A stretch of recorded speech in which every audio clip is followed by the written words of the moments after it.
Okay, so it's been a while since since we've had it. Did you get a chance to watch any of other the other Bible study that you missed?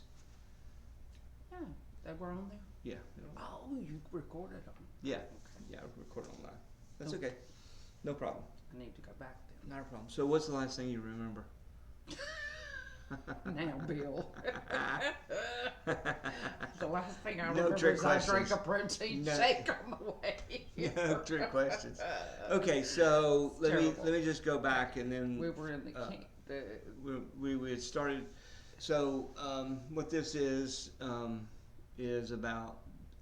We talked about being kings and priests. hmm, So we looked at kings already, and then now we're looking at the priesthood. priest. So we talked about the tabernacle in the wilderness, what it looked like, um, some of the components, um, and that's again always encourage everybody to, if you've never done a study on the tabernacle in the wilderness, it's a fantastic study, very intricate.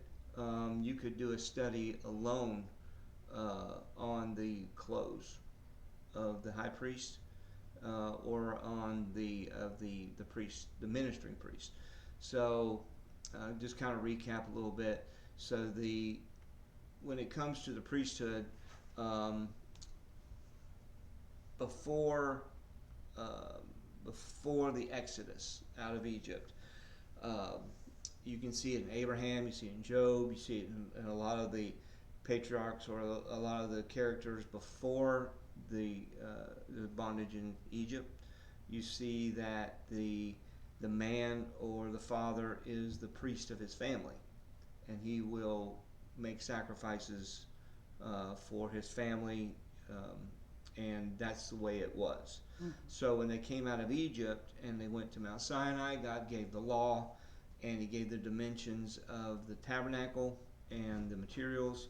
There was a big hubbub about that.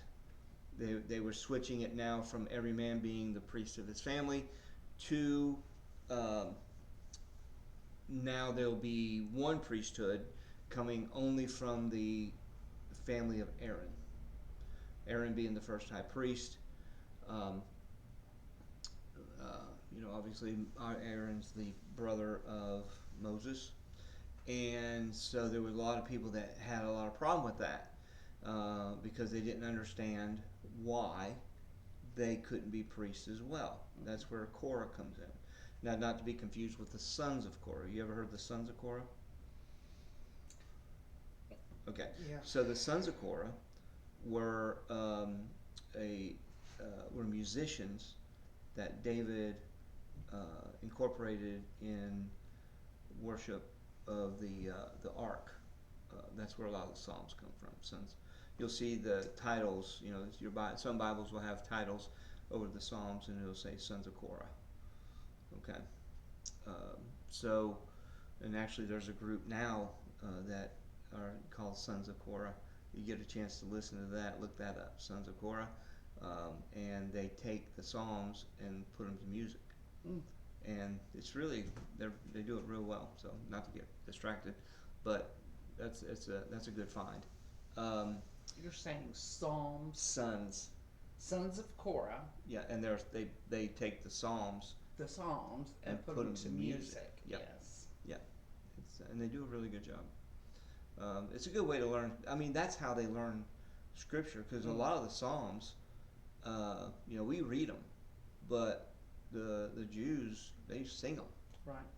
So, yeah, that we can learn every jingle that there ever was, but we can't remember our own address. So That is correct. so you can see the beauty of it. So anyway, but Korah was a person uh, that was around when the children of Israel came out of Egypt, and he had a real problem with this idea that Aaron, and only Aaron and his sons, could be priests. Okay, and and God took it personal whenever he it wasn't just him. He was kind of the leader, but a lot of the people did, and if you go back and read that story, it's very perplexing because God really, he really comes down hard. And some people are like, wow, God's lost his mind. Why is he? Why was because the ground opened up and swallowed Korah and everybody that was you know protesting. Mm-hmm. But then even after that, then the children of Israel, the rest of them, still kept complaining, even after seeing them get swallowed up. And Moses and Aaron had to intervene because God was just killing them all. Mm-hmm. I mean, he was just anybody that protested, he was just laying them out. And so when God's that protective over something, then we need to pay attention to what it is. So fast forward into the New Testament, you have the priesthood mentioned in 1 Peter 2. We looked at that. I don't know if you remember that. Mm-hmm. Yep. So we looked at that, and it describes the believers as living stones that make up a spiritual house and a spiritual priesthood offering spiritual sacrifices. So Peter, the book of Peter, and Paul does this too, and in some of his writings, especially Romans. He takes the physical idea and spiritualizes it. Okay. So now looking at the New Testament and why God, you kind of see why God was so protective. Because what this was, when he orchestrated this priesthood with Aaron at the top and then his sons as the priest, what he was doing was painting a picture of the believers that would be coming in the future in the New Testament. Okay. Mm-hmm. So think about that for a second. If God had not protected the picture, then we would not have a clear understanding. He had to protect it. So that's why he looks so crazy. And I know that some people may take offense to that. I'm not trying to be offensive. It's just, humanly speaking, we look at what God does sometimes and we go, God, you look like you're nuts. Right? Or you look like you're really mean, or you look like this or that or the other. But the point is that God was trying his best to protect the picture that would be us so we could understand it. I see Denise online. Can you hear me? Yes. Hey. Can you hear me? Yeah. Good morning. Sorry, I'm Okay. late. No, you're fine. You're fine. I just happened to look down and see you were there. Did you just come in, or? Yes, I did. I just came in. Okay. So we're kind of recapping with Adrian some of the priesthood ideas. And jump in anytime, Denise, if you have a question, okay? Okay, thanks. Okay. So when you look at Peter and you look at Paul and how they have described the priesthood, like one of the most famous verses that we just use it, but we don't even think about it, is Romans 12:1 and 2. And everybody can quote it, I believe. If I start it, I know you'll recognize it. Don't bank it. Oh, don't bank on it? Okay, let me try it out. I beseech you, brethren, by the mercies of God, that you present your body as a living sacrifice, holy, acceptable unto God, which is your reasonable service. But be not conformed to this world, be transformed by the renewing of your mind. Right? You've heard it. I've heard it. Yeah. And I'm sure Denise has heard it. Spit it out. Tons of times. So that's Romans what? 12:1 and 2. Wow. Okay. So that means everything that he spoke about in chapter 11 had something to do with the sacrificial system. Because he says, I beseech you therefore, which means everything I just said drains into this idea. So, but we don't read it like that because we're Gentiles and we have no sacrificial system that we have participated in. I mean, if you did, PETA would be on your front door. Think about that for a second. So, and I think we've already said that, kind of some of that.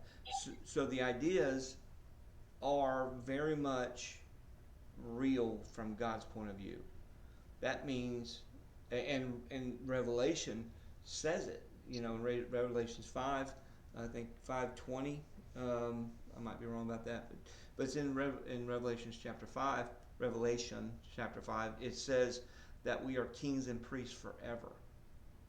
So that's why I kind of make a big deal of it.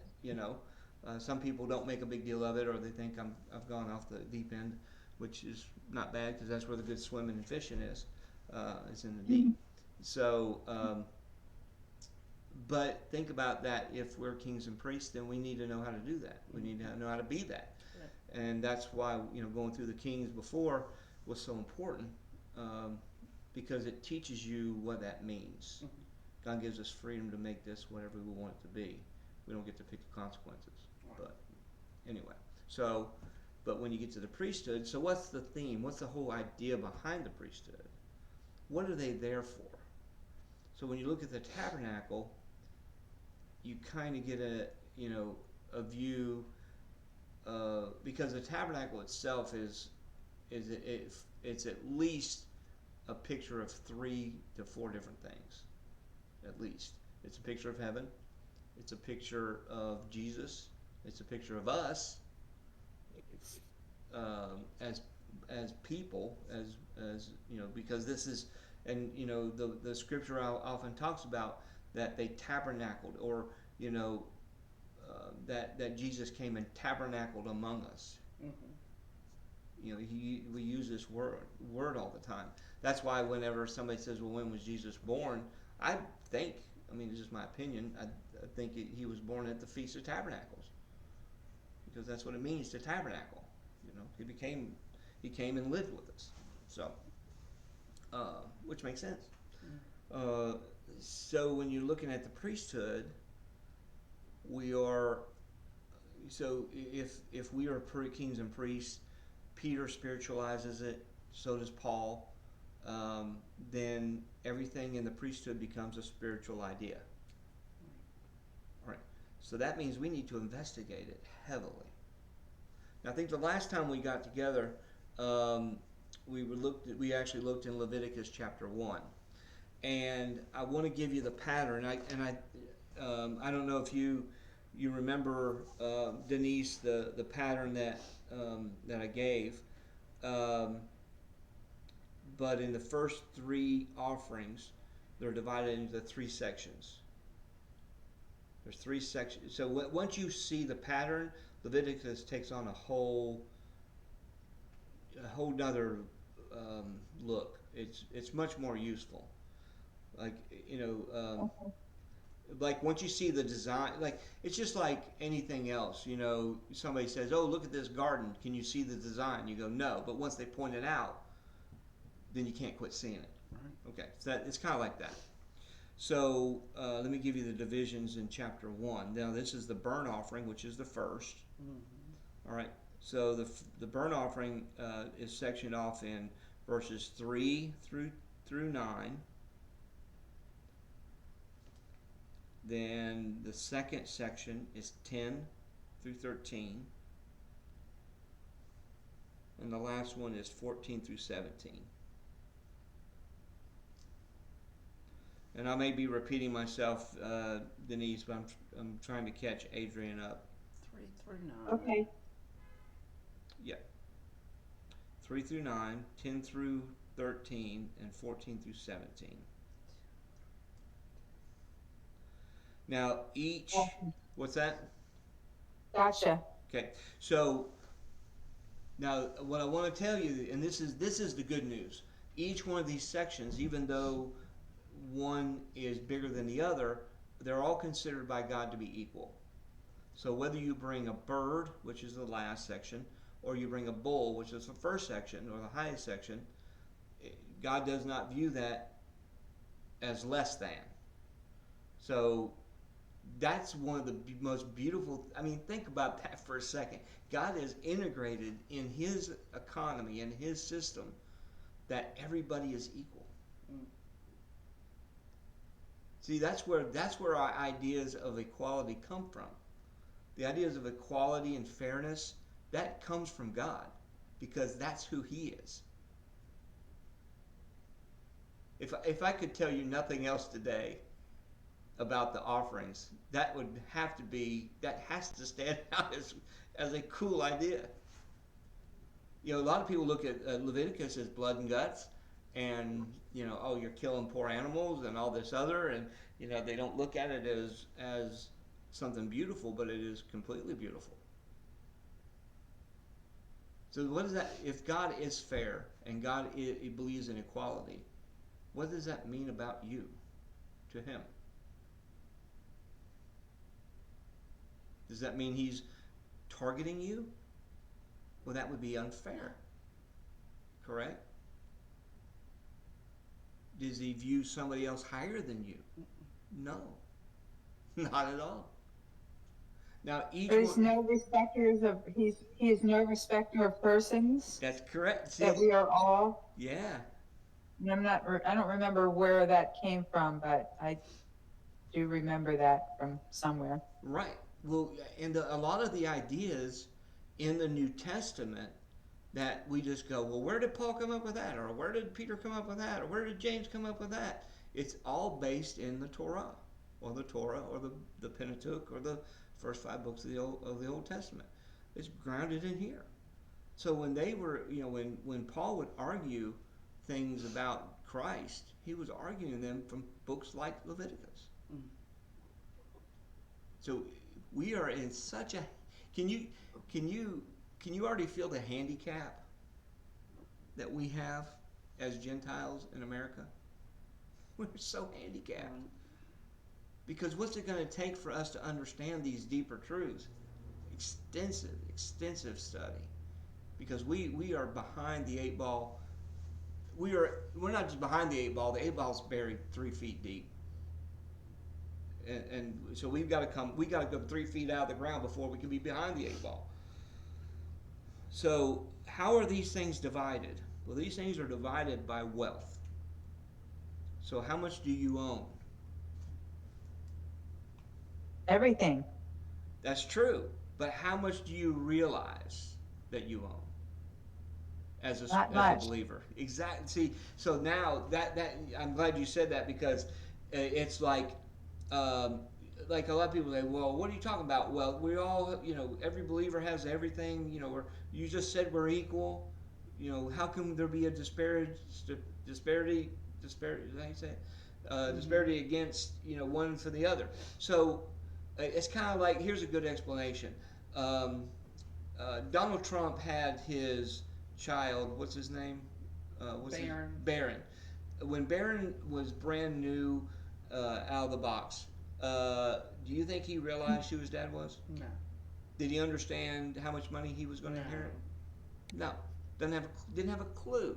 Now, as he grew up a little bit, do you think he started getting some ideas? Mm-hmm. At what age do you think he realized, oh wow, this is different. This is wealth. Probably about the age he is now. Yeah. Okay. So that's the way the wealth works spiritually. You've been given all things, but how much of it do you realize? How much do you understand? How mature have you become to really grasp a hold of the wealth that you have? So, believers in general, let's just talk generally. I don't want to talk specifically, but believers in general across, let's just use America, right? How wealthy are the believers? How much do they understand about their wealth? Very little, if anything. Half of them don't even know they're in the family. Right. They're just babes. They have no idea. Right. So that's where this spiritual wealth comes in. How much do you realize? How much do you understand? How does it affect you? How much does it drive you into labor? Right. So yeah, I like starting, going through the scripture, but I almost want to start from the bottom and work my way up, if that makes sense. Let's work backwards. Okay. Let's go back to the first level, which we'll call the birds, and that's in verse 14. If the burnt sacrifice of his offering to the Lord be of the fowls. He shall bring his offering of turtle doves or young pigeons. And the priest shall bring it to the altar, wring off his head, burn it on the altar. Sounds appetizing, right? And the blood thereof shall be wrung out on the side of the altar. All right.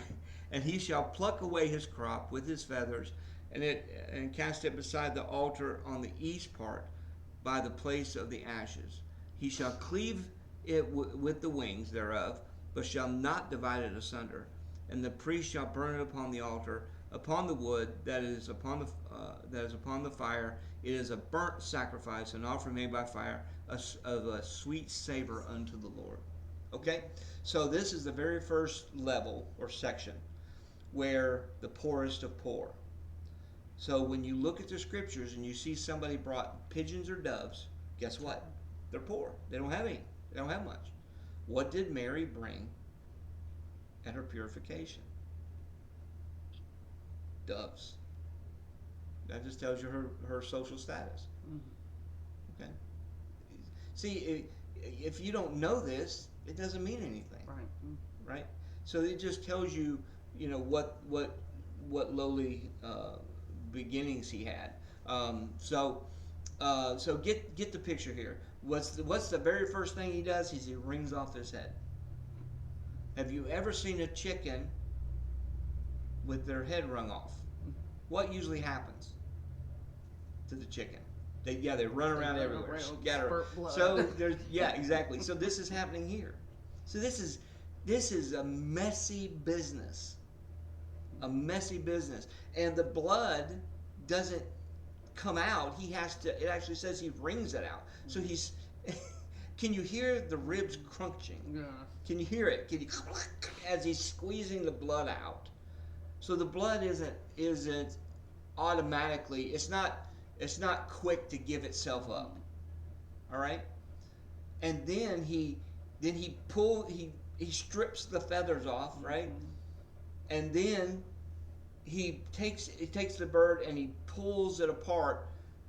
He opens up the chest cavity, but doesn't rip it apart. Okay. All right. So let's analyze this for a minute. All right. So why would the head be wrung off first? Well, so put it out of its misery. It's not going to let it do it. It's not really going to be up for being its feathers pulled off and wrung out. Well, yeah, it's kind of actually in a way it's humane. It is humane. Yeah. You take it. And you're going to see that throughout this. There's actually a lot of very humane. Mm-hmm. This isn't to make these animals I think it was torture though. Yeah, no, that's not the point. Okay, so the feathers, you're going to remove the feathers, so you're basically going to make it naked, right? You're going to strip it down, and then you're going to open it up so the heat can get to it. But you squeeze the blood out. You squeeze the blood out. Yeah, well, it's okay. So the idea, some of the symbols, life is in the blood. Many times it says don't drink do a search on life is in the blood in the Old Testament. My gosh, it's everywhere. It's just life is in the blood, life is in the blood, life is in the blood, life is in the blood, life is in the blood. So this is a picture of a very immature believer. And being an immature believer is not bad. I don't want to make that sound like, oh, you're an immature believer, poo-poo all over you. That's not it. It's if you're immature. Paul even talks about it in 2 Corinthians chapter 3. You're babes, okay? And there's nothing wrong with being a babe. But if you're in the faith 20 years and still a babe, that's a problem, okay? But some people may never graduate out of this. Look at the activity of the priest. So the priest is standing there. He takes it. He immediately gets rid of the head. So what, representing of us, what would the head represent? What happens in your head? What should happen in your head? Death to sin. Well, it's your thinking. Yeah. It's your stinking thinking, right? So basically, your head's got to be removed, and guess what? You're not going to offer that, so it has to be done. Then you're not going to readily give up your life. So this is a very immature believer, right? Mhm. Their their thinking has to get, you got to get rid of their thinking. Their life needs to be given up. Mhm. But it's not going to, but in this state it's not going to be given up very easily, so you've got to force it out, right?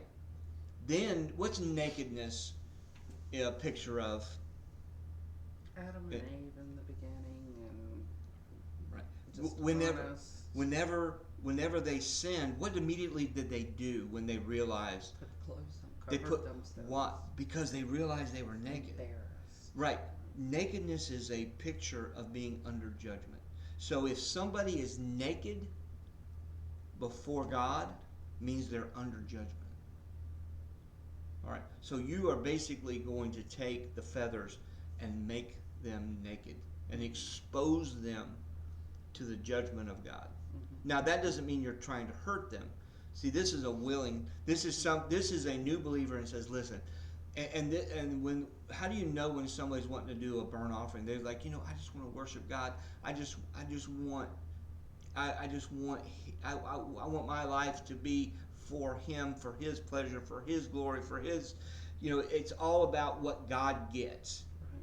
Because at the table, one thing that we described was that and the Bible actually describes the altar of the Lord as a table. So think of a table and who's eating.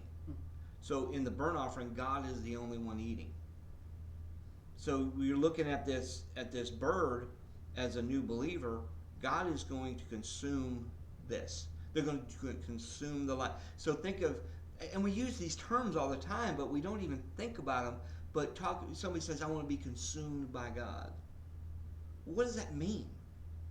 What does that look like to be consumed by God? Well, first you got to get rid of your head. Then you got to get rid of your life. You got to squeeze that. And when you're a new believer, somebody's going to have to help you do that. You're not going to give it up readily. Right.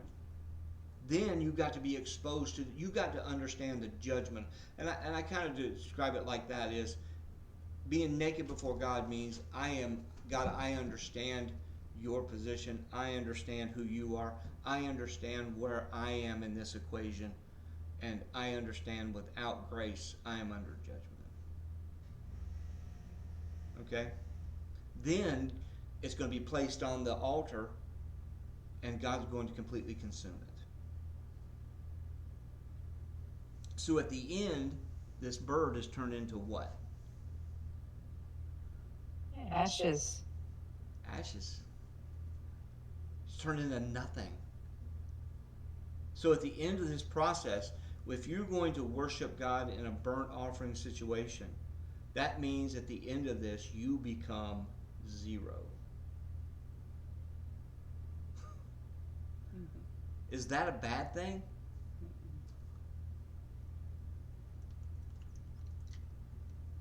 Not at all. Guess what God creates out of nothing? Everything. So until you can become nothing, does this sound like the New Testament to you? Until you can become nothing, God can't do anything. That's pretty big. Yeah.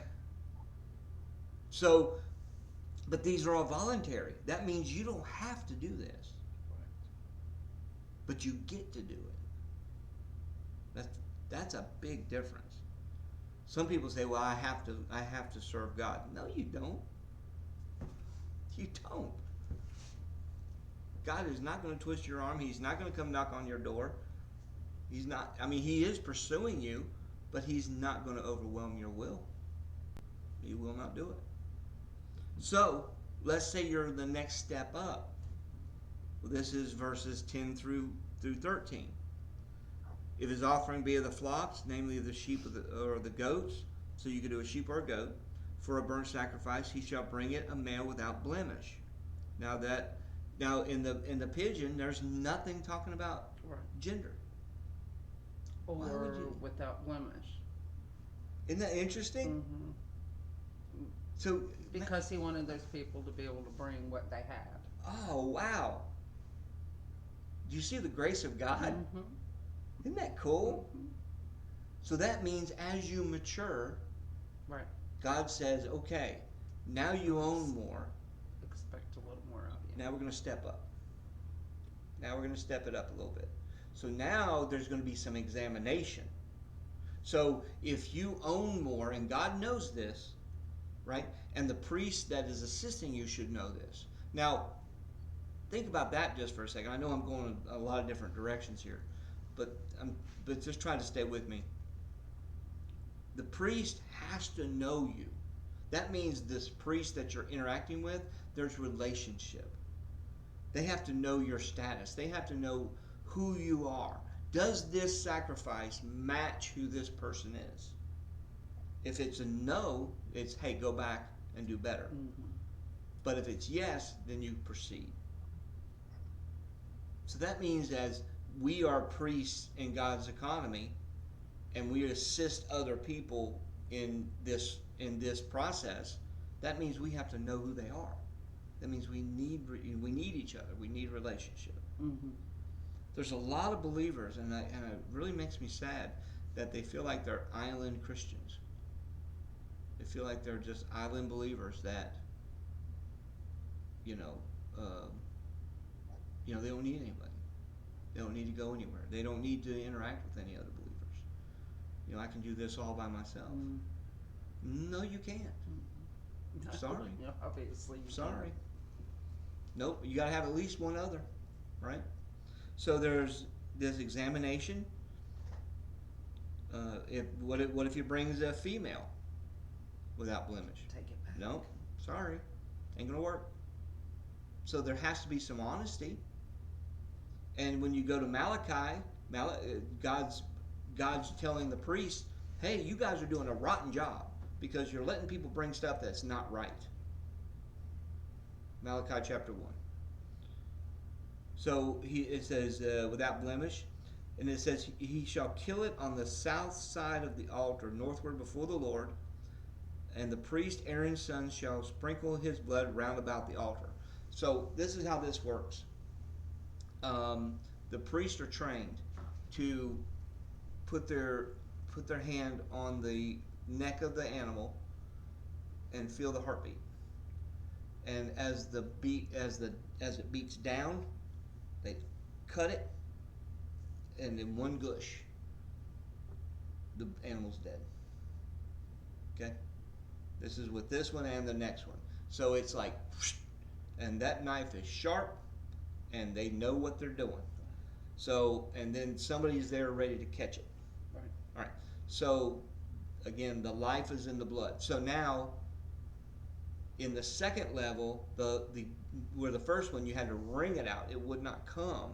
Now this is a free flowing. It's just an automatic part of it. So how do you know where somebody is spiritually speaking? Here's a good question. How quick are they to give up their life? Yeah. How easy is it? How easy is it for them to just lay it down?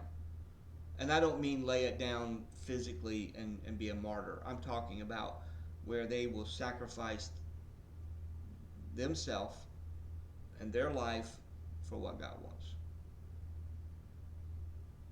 It's immediate. It should be. Is it though? I mean, that's a personal question, but it's also a collective question. And again, we're not doing too good. Verse 12 says, "And he shall cut it into his pieces with his head, his fat, and the priest shall lay them in order on the wood that is on the fire which is upon the altar.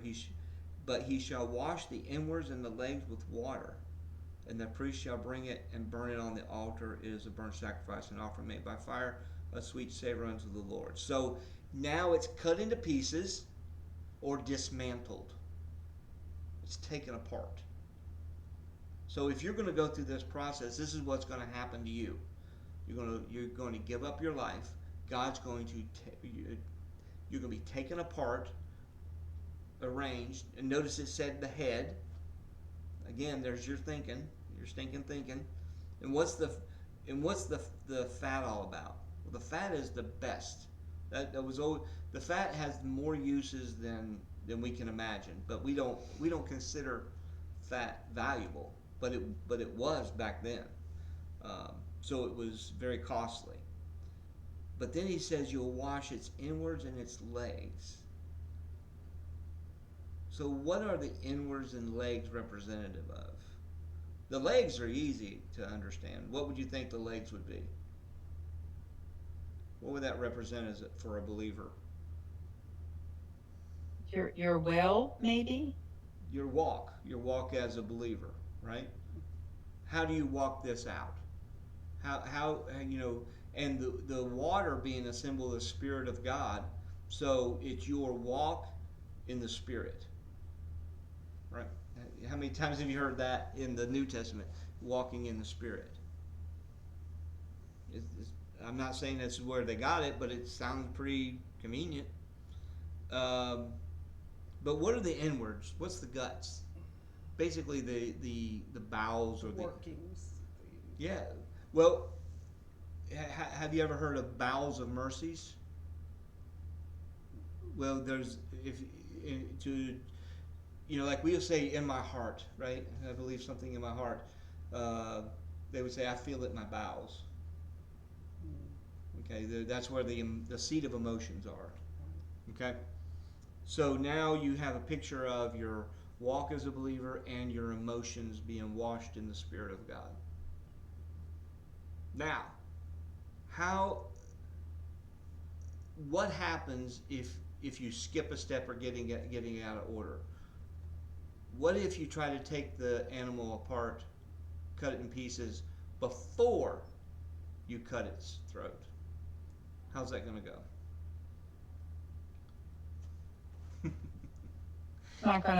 It's not gonna be dead. It's not gonna allow you to. It's not going to be up for you what you're wanting to do. Right.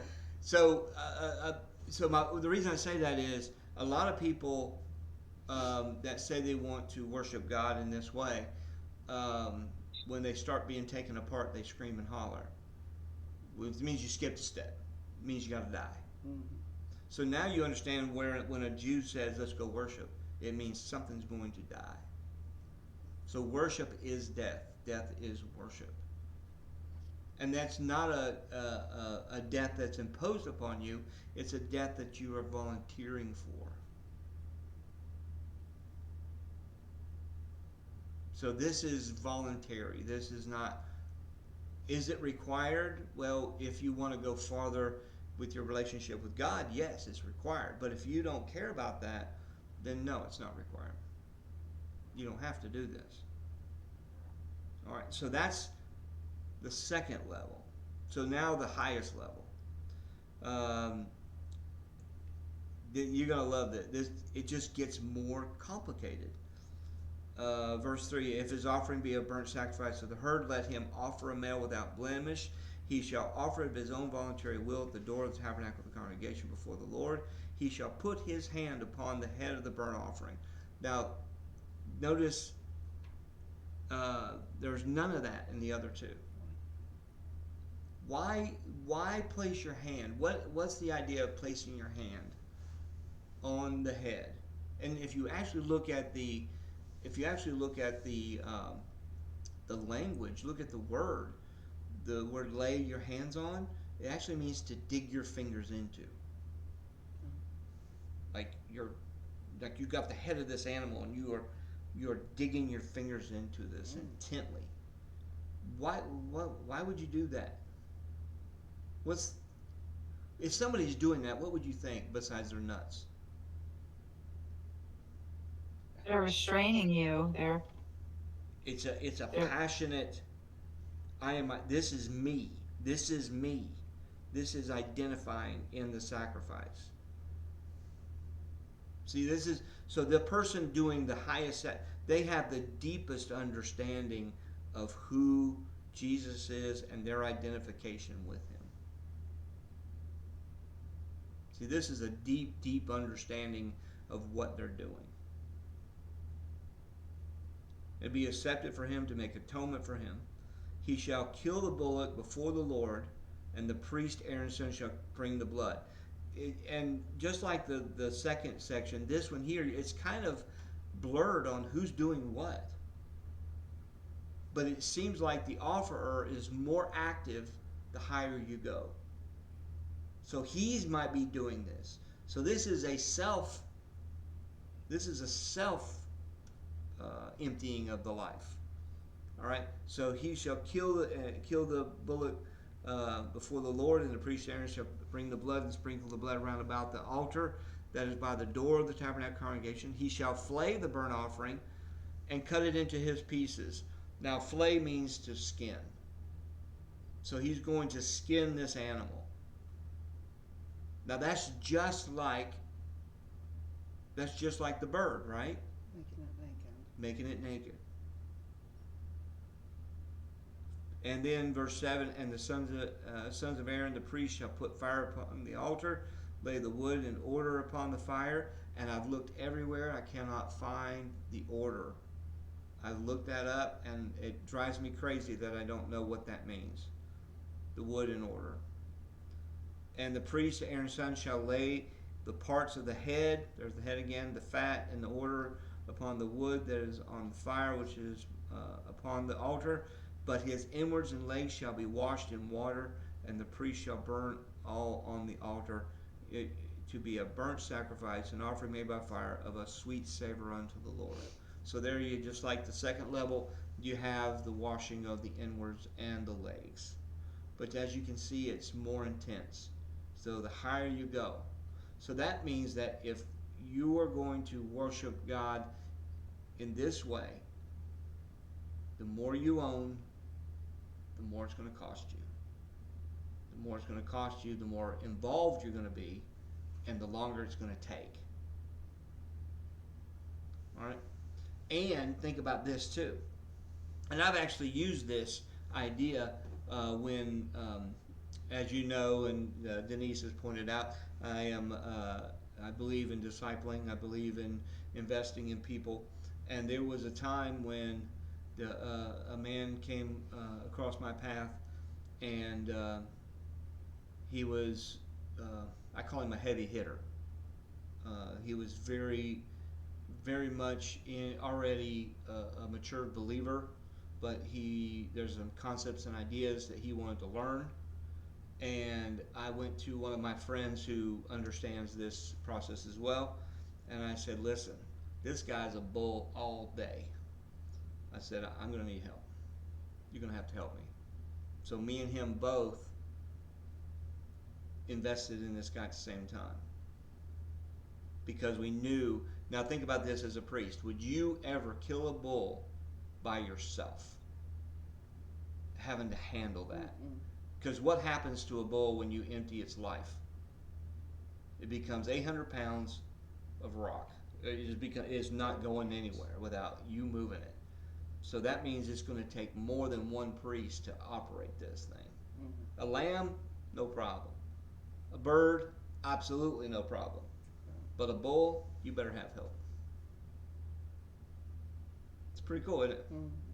So when somebody comes, depending on who they are. So does that mean that, I know you may start putting people with titles or positions in these categories, but it may not be that way. You may have somebody who's a bull that doesn't have a title. But just think of the symbol of a bull is strong labor. So who can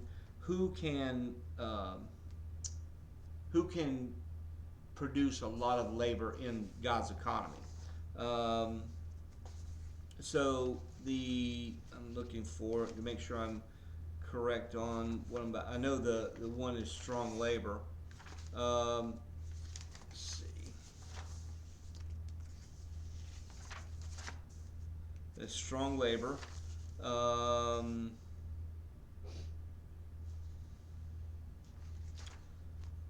The flock is submissiveness or passive. Um, like a lamb led to the slaughter. He opened not his mouth. It's passive, right? And then the bird is innocent.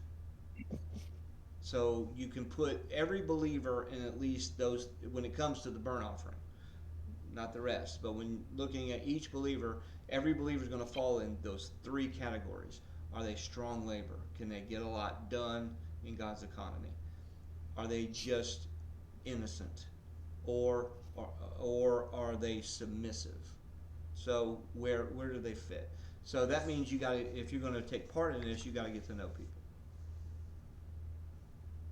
And a lot of times we don't want to get to know people. We like our island Christianity. Would you agree with that? Yeah. uh, Yeah. so now I have told you quite a bit. Um, I know you got to have questions or something's not clear. It's absolutely clear. Is it? It is. Okay. So That's something I would have never thought about, not hearing it from you. yeah. I would never look at it that way, but that's why I'm here. Yeah. So now you see now Leviticus is not just a book you have to battle through every time you read through the Bible. It's a useful book. It actually becomes very applicable to every believer. I think that's just fascinating. Mm. Think about how God wants us to see this. He wants us to take part in this. But can we if we don't have any idea of what this is about? No, We don't have a shot. no. Does that mean that we are less than in God's economy because we don't know? But to know these things and not do it, now that's something else. So, what about you, Denise? Um, it's pretty clear, but it's really it's very heavy, and Mm-hmm. It is. it puts a lot more responsibility, knowing this, how, and I mean, how do we move forward Oh, in this? yeah. So I'll give you an advanced answer. Because we this is the first sacrifice. We got four more. So, and each one has a theme, has a different idea. Different people are eating at the table. But how do you move forward with this? What it is you have to realize who you are in Christ, and that you have been given this position. He being our high priest, now we are ministering priests, which means we can't do the sacrifices he does, but he won't do the sacrifices that we're responsible for. So you don't see the high priest stepping down to help the ministering priests. The ministering priest has their job, but the high priest has his job that only he can do. So that's the picture. Jesus being our high priest, we let him do what he can only do, but he's not going to come do our job for us. Which means we need to understand what this is about, how to apply it, how to interact with other believers in this process. So it's let's say let's use someone who's a lamb as far as wealth. Okay, they're a lamb or a goat, and they come to us, and we understand. I'm going to suppose we understand what we're doing. They're going to bring themselves to us and say, listen, I want to worship God, and where he's the only consumer, where he consumes me, and I give myself up for his glory, period. And they have some understanding what this is. And then you say, fine, I'm going to help you empty your life right now. And they go, no, I don't want to do that. Well, okay, that process stops right here. So it's like somebody coming to the tabernacle with an animal, and they say, "Here's the animal. Yep, so it's no blemish. Yes, it's appropriate. It's everything." And they take the knife and they get ready to cut the animal's throat. And they go, "No, no, no, no, no, no, no! I didn't know you were going to do that." You go, "Well, we're done. We're finished. I mean, we can't do anything at this point."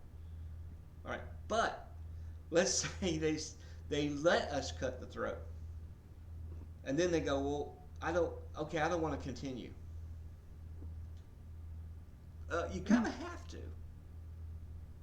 What if you were to leave someone spiritually speaking in that state, with an emptied life, but not consumed by God? It's misery. It's a definition of misery. Make sense? So now we're going. So I would be very interested to, God may ambush you, and God brings somebody to you, and you start hearing language like, I don't know what it is, but God is just overwhelming me. I just want to worship. It's just about to kill me. I would just want to worship. It would not shock me if you come back one week and go, "Oh my God, somebody came to me and said exactly what you said." But but I've had people come to me and just where God is just all over them, where they're just like their passion is just driving them to move to worship in this way, but they don't know how to get there, and they can't get there alone. Right. They need the assistance of their brothers and sisters in Christ as priests to do this. Now we do this haphazardly. These things actually do happen. We just don't understand what we're doing. Mm-hmm. We're doing it kind of in an amateur status. Does that make sense? Mm-hmm. So we're assisting people, but we're not assisting them like we should. But I think it's just better to understand what you're. To me, it gives clarity. Like if I have a brand new believer, I know I'm going to have to get ready ahead. I know you're not going to give your life up easy. I know I've got to bury you naked before God, and now you need to be consumed by God. See, you see the steps. Mm-hmm. I know what I need to do. I know what I got to go to, and then, and as you go up the levels, and then, then if you get a bull coming to you and they want to do this, you better cinch up your britches. Right. It's going to be a lot of work.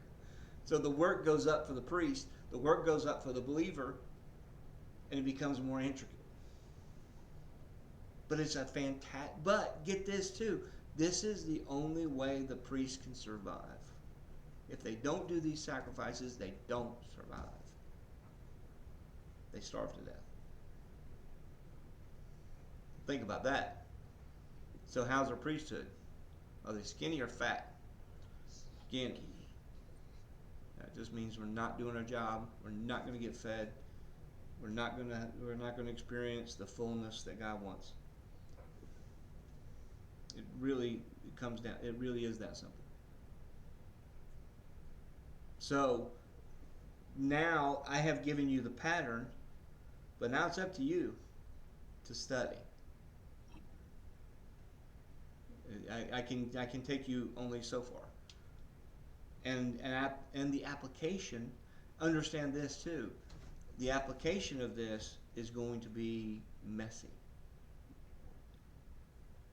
Because this is something you learn through experience. It's not something that you're going to just automatically be good at.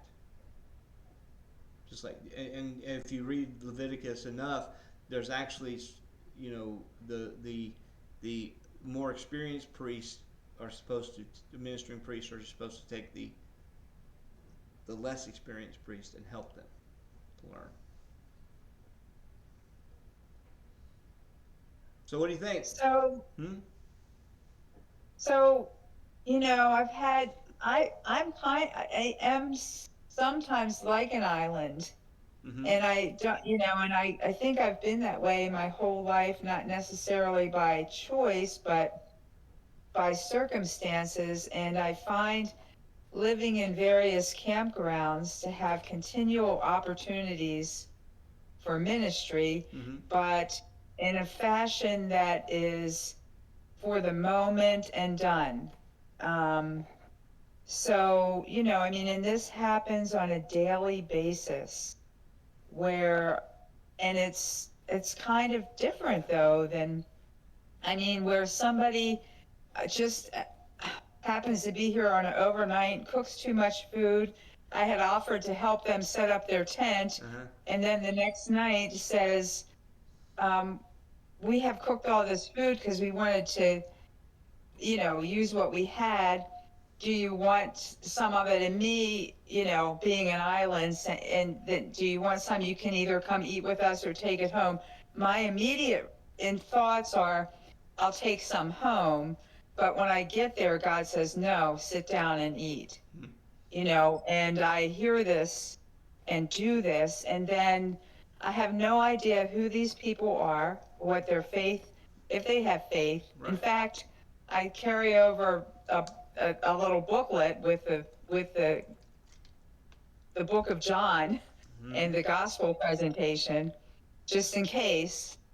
And then all of a sudden we're in this conversation about this man with this besetting sin that he has, and how he is involved in all these things, and how he worships the Lord, and yet he has this such a strong desire sometimes that overcomes him. And we pray, and I feel at that moment that I'm practicing this priesthood, Mm-hmm. but I couldn't fit it into a category Mm-hmm. of what that means. It's just like it's such a gift to me. I Mm-hmm. feel like God has given me this beautiful opportunity, but it's here and then it's gone. Of course, and this is a person who I pray for then Mm-hmm. following Right. afterwards, because I feel that responsibility, having had that opportunity, and now to keep him in prayer regarding this issue that he brought to my total stranger Mm-hmm. attention. Where does that fit into this Well, see, that's whole that's concept? that's not island Christianity to me. Mm-mm. That you're interacting. That's Mm. what I'm talking about. Island Christianity is where someone says, "I don't need anybody, and I won't interact with anybody." I'm just a believer that is just I'm just waiting. I'm just waiting to either die or God to come back or and get me or and they don't interact or on any level like what you're talking about. So Yeah, but it's always this fleeting time. yeah. Oh, it's always this fleeting moment. These moments, and even here and now in the campground, where people that I actually that stay here that I have that see me and want to pray, Mm-hmm. um, when they see me, Mm-hmm. every time they see me, and and to me it's so wonderful, but I feel like I'm on an island. I well, don't know. How well, did you? I'm listening to your story, and it does fit the offerings. So, but that's down the road. I can't get you there right now, but it does fit. I mean, everything that we do, every avenue to that people come to God is in the offerings, in every posture. Okay. Okay, so you'll see it eventually. You'll see it eventually. Okay. So just take comfort in knowing that it's coming. Um, so now next time we get together, then if you have a question or something comes to your mind, write it down, and then ask it the next time, and then we'll start stepping through. Now here's a another thing that just like what you were saying, Denise. All these sacrifices, the three levels that we talked about today, the priest is not standing at the door trying to get people to come in. He's waiting patiently. He's maintaining the tabernacle. He's doing his job. He's moving about his day. He's moving about his business. If nobody comes to the door of the tabernacle, guess what he don't do? No. He doesn't do any of it. But if somebody Right. engages him or Then her, then they're moving. So we don't have to make this happen. Right. God will bring them. Just like you were talking about, Denise. Right. God brought somebody to you. You didn't go necessarily Seeking them beating out. down their door, Right. making them have dinner with you when they didn't want to. Right. Right. There you go. So so you're in the perfect posture as a priest. Is that good news? Well, thanks for that. Yeah. Yes, No. it's helpful. Exactly. The perfect posture of a priest is rest. Hmm. Okay? What did you say? The perfect posture for a priest is rest. Okay. So if you feel anxious or like you got to make something happen, you're not in the right posture. Huh. It'll come Wow. to you. Yeah. That's good news. That is good news. That is very good That is news. good news. That's why when people say, "Well, I don't feel like I want to do that," I say, "Well, don't. I wouldn't do it if you don't feel God moving you. If you don't feel like that's something you want to do, then I would encourage you not to." Mm. And that makes some people's head explode, but it's true. It's like my husband Okay. today. I said, I wish you would come to Bible study with me just one time. And he's like, That's I okay. don't want to. And I'm Okay. like, okay. Not a But problem. Not a problem. it bothers me All right. more than it does him. But All right. Any last questions or comments? And thank you again for your time and clarity so we're going to and, finish and, reading and Leviticus. how, What was that? Sorry.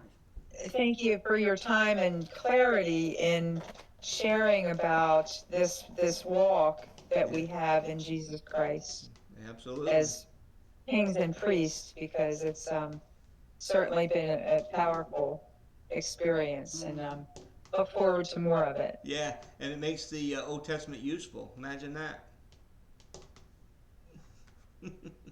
All right. Yeah. We will see you next time then. Okay. Thanks. God bless. Bye. Bye. See